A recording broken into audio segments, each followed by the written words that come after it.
तो आज हम जिस योग की बात करेंगे उसका नाम है शंखवटी। शंखवटी में लास्ट में वटी आ रहा है, लेकिन हमें याद रखना है कि ये एक रस योग है और ये एक खरलीय रसायन है। तो शंखवटी के अंदर नाम से ही पता चल रहा है मेन इंग्रेडिएंट क्या होगा, शंख भस्म होगी। और ये जो शंखवटी है इसका रोगाधिकार होता है अग्निमांद्य। वैशज्य रत्नावली अग्निमांद्य के अंदर इसे बताया गया है। अग्निमांद्य के अंदर इसे यूज़ किया जाता है, तो इसी वजह से इसके अंदर जो है रुचिकर द्रव्य डले हुए हैं जो कि खाने में रुचि उत्पन्न करेंगे। जैसे कि इमली हो गई, नींबू हो गया, जो भी खट्टी चीज़ें होती हैं ये कि रुचि उत्पन्न करने वाली होती हैं। एंड वेरी वेरी इंपॉर्टेंट, इसके अंदर जो है पांचों लवण डले हुए हैं। पूछा जाता है कि कौन सी ऐसी वटी है या कौन सा ऐसा रस योग है जिसके अंदर पांचों लवण डले हुए हैं, तो वो है हमारी शंखवटी। इसके अलावा हींग है, त्रिकटु है, ये सभी ही जो है दीपन पाचन करने वाले होते हैं, भोजन में रुचि उत्पन्न करते हैं। इसी वजह से इसको जो है अग्निमांद्य में यूज करते हैं। तो इसका भी श्लोक हमने याद करना है। कौन कौन से इंग्रेडिएंट्स इसके अंदर डले हुए हैं। चिंचा क्षारम पलम। चिंचा क्षार डला हुआ है एक पल। क्षार जो है ऑटोमेटिकली दीपन पाचन करने वाला होता है, और चिंचा जो है वो इमली को कहा जाता है। तो इमली का जो क्षार है वो दीपन पाचन करेगा, अपने आप ही रुचिकर होगा। पटु वज्र पलम, इसके अलावा जो है इसके अंदर पांचों लवण होते हैं। पटु जो है लवण का सिनोनिम है, वो भी हमने एक पल लेना है। थर्ड इज द शंख भस्म। शंख भस्म में हम जो है शंख की नाभि यूज करते हैं। जो शंख के अंदर है शंख नाभि प्रेजेंट होती है, वही जो है भस्म बनाने में यूज की जाती है। शुद्ध हिंगू इसके अंदर डला हुआ है, ये भी जो है दीपन पाचन करता है। हिंगू का शोधन जो है वो भर्जन करके यानी कि भून के किया जाता है। हिंगू को भूनने से वो जो है शुद्ध हो जाता है। त्रिकटु इसमें डले हुए हैं शुंठी, मरीच, पिपली, ये भी जो है एक एक पल होते हैं। इसके अलावा इसमें डला हुआ है शुद्ध पारद, शुद्ध गंधक और वत्सनाभ। ये सारी चीज़ें जो हैं 3 ग्राम या एक निष्क डली हुई होती हैं। एक निष्क, एक शाण और एक टंक, ये तीनों ही बराबर होते हैं 3 ग्राम के। फिर हम इसके निर्माण विधि की बात करें तो कैसे करना है। चिंचा क्षार लेनी है एक पल। एक पल जो है पांचों लवण मिलाकर लेनी है, उनका नींबू स्वरस डालकर मर्दन कर लेना है। तो भावना इसमें किसकी रहती है, नींबू स्वरस की रहती है। नींबू स्वरस डाल के हम इस इन सब का जो है कल्क बना लेंगे। तस्मिन शंख पलम, वो कल्क बनाने के बाद शंख लेना है एक पल, उसे प्रतप्त करना है, गर्म करना है। गर्म करने के बाद उसे जो है नींबू के रस में बुझाना है, जिससे कि शंख का चूर्ण बन जाएगा। उस शंख के चूर्ण में जो है हम हिंगू डालते हैं, व्योश यानी कि त्रिकटु डालते हैं, कितना एक एक पल। रस डालेंगे, अमृत यानी कि वत्सनाभ डालेंगे। अमृत जो है वत्सनाभ का पर्याय है। बलि ने, बलि जो है गंधक का पर्याय है। निक्षिप्यम उसके अंदर डाल देंगे, कितनी क्वांटिटी में, निष्क अंशकन, एक निष्क, ये सभी चीज़ें उसके अंदर डालेंगे, भावना देंगे, मर्दन करेंगे। इससे जो है हमारा शंखवटी बन जाएगी। दो दो रत्ती प्रमाण की हम गोलियां बना लेंगे। चिंचा क्षार पांचों लवण का जो है नींबू रस के साथ मर्दन करके कल्क बनाना है। एक पल शंख को लेना है, उसे हीट करना है, नींबू के रस में बुझाना है, जिससे शंख चूर्ण बन जाएगा। उसमें जो है शंख के चूर्ण में कल्क डाल देंगे, पारद और गंधक डाल देंगे, अमृत यानी कि वत्सनाभ डाल देंगे, और उसके जो है दो दो रत्ती प्रमाण की गोलियां बना लेंगे। मात्रा इसकी कितनी रहती है, 2 से 4 रत्ती रहती है। वत्सनाभ की यहाँ पर बताया कि वत्सनाभ का जो है कंद यूज करते हैं हम। अनुपान इसका क्या रहता है, जो ज़्यादातर हर्बल मेडिसिन से उनका अनुपान जो है मधु ही रहता है। उष्ण जल भी यहाँ पर है, और तक्र, नींबू स्वरस की हमने भावना दी थी, तो अनुपान में जो है खट्टी चीज है एक, जिसका नाम क्या है, तक्र। रोगज्ञता की बात करें तो इसे जो है अग्निमांद्य में यूज़ करते हैं, अरुचि में यूज़ करेंगे। ग्रहणी भी जो है बेसिकली अग्निमांद्य की वजह से ही होती हैं। परिणाम शूल जो भी डोर्नल अल्सर्स हैं उनके अंदर यूज़ करते हैं। अम्ल पित्त में यूज़ करते हैं। सेवन काल क्या रहेगा, सुबह शाम खाने से पहले इसका सेवन कराया जाएगा, या फिर आत्यायिक अवस्था यानी कि इमरजेंसी कंडीशंस में कभी भी इसे ले सकते हैं।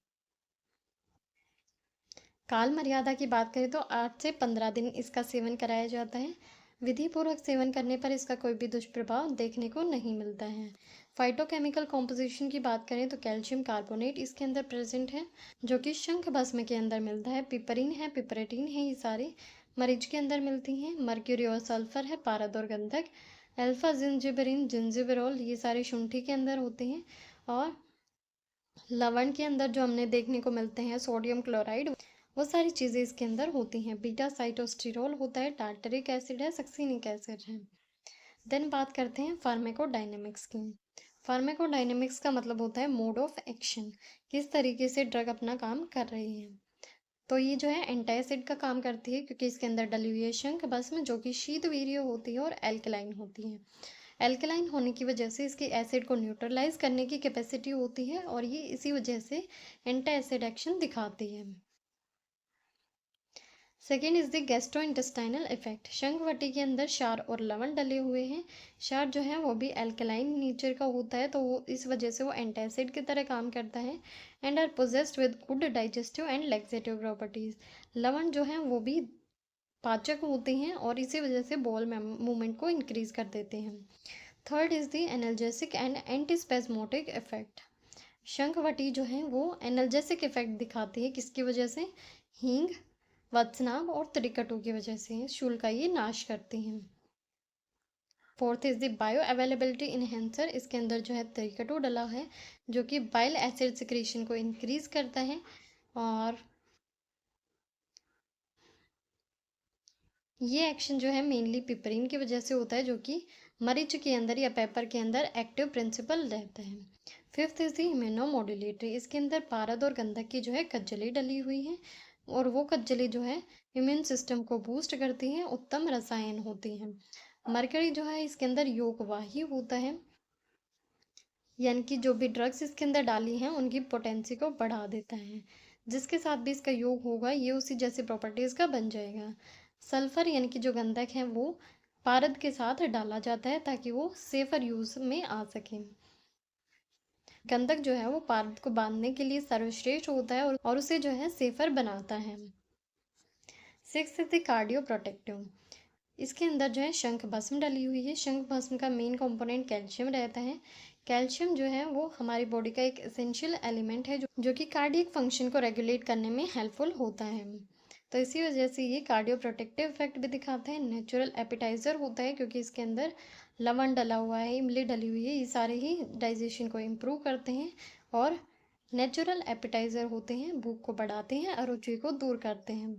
Eighth is the respiratory support. Shankhvati जो है इसके अंदर डली हुई है, वो काश श्वास में बहुत अच्छा काम करती हैं। रेस्पिरेटरी सपोर्ट इसका त्रिकटु की वजह से भी होता है, क्योंकि त्रिकटु जो है उत्तम तीक्ष्ण गुण वाला, उष्ण गुण वाला होता है। उसके अंदर मरीज भी आ जाते हैं। ये जो है रेस्पिरेटरी सिस्टम पर बहुत अच्छा काम करेगा, स्रोतों में चिपके हुए कफ को अलग करके बाहर निकाल देगा। देन रिसर्च अपडेट्स की एक बार बात कर लेते हैं, उसके बाद फार्माकोकाइनेटिक्स देखेंगे इसकी। रिसर्च अपडेट्स में इसके ऊपर जो है टॉक्सिसिटी स्टडीज़ की गई हैं कि कहीं ये टॉक्सिक तो नहीं है हमारी बॉडी के लिए। उसमें क्या मिला है? Classical formulation of the Shankhvati is completely safe and there is no need to modify the composition to make it safer. तो ये ऑलरेडी सेफ है, इसके कॉम्पोजिशन को चेंज करने की कोई ज़रूरत नहीं है। दूसरी जो है एक रिसर्च हुई है, उसके अंदर भी सेम यही चीज़ पाई गई है। Estimations of the heavy metals from the Shankhvati tablet. इसके अंदर जो है हैवी मेटल्स डले हुए हैं, जैसे कि मर्क्यूरी हो गया, सल्फर हो गया। उसके बावजूद भी it is concluded that the Shankhvati an ayurvedic formulation contains the heavy metals such as mercury and sulphur and other metals within the limit, so it cannot produce any toxic effects on the consumer. Then बात करेंगे इसके pharmacokinetics की। Pharmacokinetics का मतलब होता है what the body does to the drug. Body में जाने के बाद बॉडी ने उसे कैसे एब्जॉर्ब किया, कैसे डिस्ट्रीब्यूट किया, कैसे मेटाबोलाइज किया, कैसे एक्सक्रीट आउट किया, ये सारी चीज़ें जो है फार्माकोकाइनेटिक्स के अंदर आ जाती हैं। First step is the absorption. 4 step हैं इसके अंदर, ADME, absorption, distribution, metabolism and excretion. Absorption की बात करते हैं पहले। Movement of the drug from its site of administration to the circulation. Absorption का मतलब होता है हमारी बॉडी में एडमिनिस्टर होने के बाद, बॉडी के अंदर जाने के बाद वो जो ड्रग है वो सर्कुलेशन तक कैसे पहुंच रही है, हमारे ब्लड के अंदर कैसे पहुंच रही है। जो हमारी ये फॉर्मुलेशन है शंखवटी, इसे जो है हम ओरली कंज्यूम करते हैं, और ओरली जो भी कंज्यूम की जाती है उनका एब्जॉर्प्शन GIT के थ्रू होता है। इसके अंदर हर्बल और मिनरल दोनों ही कंपोनेंट्स हैं। जो हर्बल कंपोनेंट है वो फर्स्ट पास मेटाबॉलिज्म को क्रॉस करेगा, और जब मिनरल कंपोनेंट है वो फर्स्ट पास मेटाबॉलिज्म को क्रॉस नहीं करेगा। फर्स्ट पास मेटाबॉलिज्म का मतलब होता है हमारी बॉडी के अंदर जाने के बाद जब वो हमारा ड्रग सर्कुलेशन तक जा रहा है, तो सर्कुलेशन में जाने से पहले जो उसका मेटाबॉलिज्म होता है वो कहलाता है first pass metabolism. Herbal components का होता है फर्स्ट पास मेटाबॉलिज्म, जबकि मिनरल कंपोनेंट्स का ये नहीं होता है। Second step is the distribution. Distribution का मतलब क्या है? Movement of the drug from the blood stream to the tissues और द टारगेट ऑर्गन्स। ब्लड में पहुंच गया, फिर वो टिश्यूज तक कैसे फैल रहा है वो चीज़ आती है डिस्ट्रीब्यूशन के अंदर। डिस्ट्रीब्यूशन कैसे होगा? ब्लड स्ट्रीम के अंदर जो प्लाज्मा प्रोटीन्स थे उनके साथ ये बाइंड हो जाता है। जो एसिडिक कंपोनेंट है वो एल्बुमिन के साथ बाइंड करेगा, ये भी एक प्लाज्मा प्रोटीन है। जो बेसिक कंपोनेंट है वो ग्लाइकोप्रोटीन के साथ बाइंड करेगा। और क्योंकि ये एक हार्बोमिनरल ड्रग है तो इसी वजह से इसकी बाइंडिंग की एफिनिटी मैक्सिमम रहती है, तो प्रोटीन के साथ ये टाइटली बाउंड हो जाता है। टाइटली बाउंड होने की वजह से इसका रिलीज जो है बॉडी में स्लोली होता है। स्लोली रिलीज होने की वजह से ये हमारी बॉडी में लॉन्ग टाइम तक अपना काम करता रहता है, लॉन्गर ड्यूरेशन तक बना रहता है। Third is the metabolism or the biotransformation. It is the process of biochemical alteration of the drug. Metabolism जो है वो नॉन पोलर कंपोनेंट्स को पोलर कंपोनेंट्स में कन्वर्ट करने के लिए होता है, ताकि वो हमारी किडनी से इजीली एक्सक्रीट आउट हो सकें। मेटाबॉलिज्म जो है प्राइमरीली लीवर के अंदर होता है। इसके अंदर जो एक्टिव इंग्रेडिएंट्स हैं वो अनयूटिलाइज कंपाउंड्स या फिर ड्रग्स में कन्वर्ट हो जाते हैं। जो हर्बल कंपोनेंट है उनका होता है फर्स्ट फेज मेटाबॉलिज्म, और मिनरल कंपोनेंट का होता है सेकेंड फेज मेटाबॉलिज्म। तो याद रखना है first phase and first pass metabolism, these are two different things. First phase metabolism में क्या होता है? जो टोटली अनपोलर चीज़ें होती हैं उन्हें पोलर के अंदर कन्वर्ट किया जाता है। मिनरल कंपोनेंट्स का जो है सेकेंड फेज मेटाबॉलिज्म होता है। सेकेंड फेज मेटाबॉलिज्म के अंदर जो स्लाइटली पोलर कंपाउंड्स हैं उन्हें कम्प्लीटली पोलर में कन्वर्ट किया जाता है। तो मिनरल कंपोनेंट का फेज 2 मेटाबॉलिज्म, हर्बल कंपोनेंट का phase 1 metabolism. Through metabolism, non-polar component is converted into the polar component, which can be easily excreted out by the kidney. Last is the excretion. The metabolites are excreted via urine and the feces. जो herbal component के metabolites होंगे वो urine के through excrete out होंगे, और जो mineral metabolites होंगे वो bile और feces के through excrete out होते हैं। So this was all about the शंखवटी। तो इसी के साथ हमारी शंखवटी भी जो है कंप्लीट हो जाती है।